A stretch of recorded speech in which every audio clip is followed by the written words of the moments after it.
Welcome back to my channel Only Plan A. In this episode we will be talking about other soil amendments. This is a continuation of the soil series. If you have not seen the first episode, please go watch and then come back. This will be useful.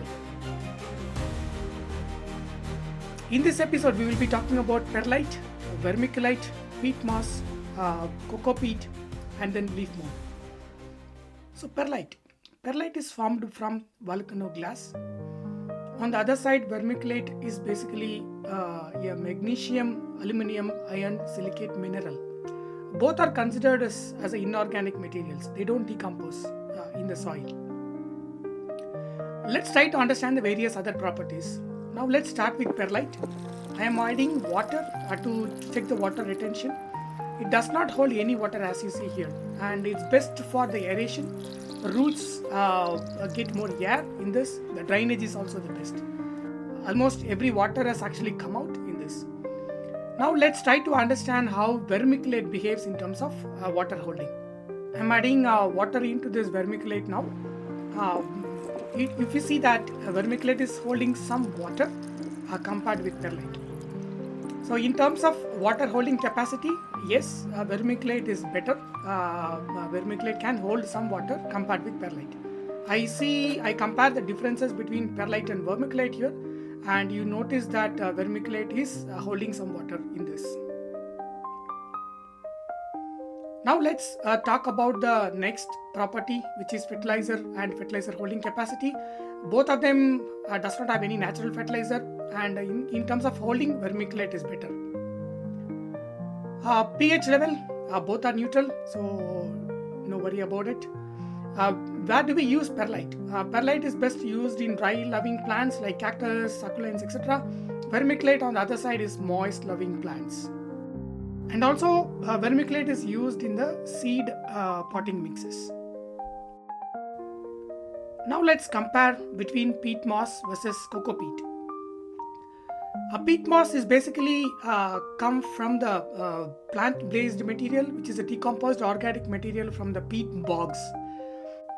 On the other side, coco peat is coming from coconut fiber. Coconut fiber material is compressed and they make this coco peat. For the peat moss, there is a controversial subject running around, whether it is sustainably harvested or not. You know that carbon is being stored in these peat mosses, and if you remove it, whether it is really good for the environment or not, that is something to be discussed. If there is an option called coco peat, then why not consider that? Now also let's talk about the other properties like water retention, fertilizer and pH level and where to use it. So now let's talk about the peat moss water retention. So if you see, the peat moss is actually not taking water immediately. It is very difficult to hydrate it. If you add more water and it becomes a problem, right? And it is not going to be drainage easily. And also it is going to be wet for a very long time. In fact, my peat moss is even now wet, even after 2 days. Let's verify about the coco peat. As I told you earlier that coco peat is actually a compressed one. You get this in blocks. Now I'm adding more water into this. We have to first dehydrate this for the first time to use it. And if you notice it, of course, you know that coco peat is absorbing more and more and more water, and you can see that the block has become volume wise it is more now. And this is the best part about the coco peat, and it can hold more water, and also the drainage is better, and also it can be easily dehydrated and hydrated. Fertilizer and fertilizer holding capacity. Peat moss, no significant nutrient. Coco peat has got something, but not enough. Capacity wise, peat moss can hold more holding capacity. pH level, peat moss is actually acidic a little bit. Coco peat is neutral. So where to use this? Peat moss is actually like acid loving plants like blueberries, but coco peat is a very generic variety and it can be used all purpose, and that's a winner to me in terms of all the properties.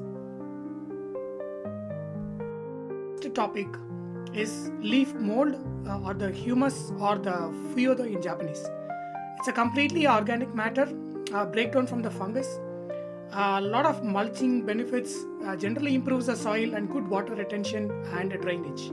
In terms of nutrient properties, not much fertilizer content it is available, but it depends on the variety, it may vary. If you ask me, I would say that leaf mold is one of the best soil amendments. Okay, next episode we will be talking about compost, tahi, cow dung compost, chicken compost, mixed compost, and so on.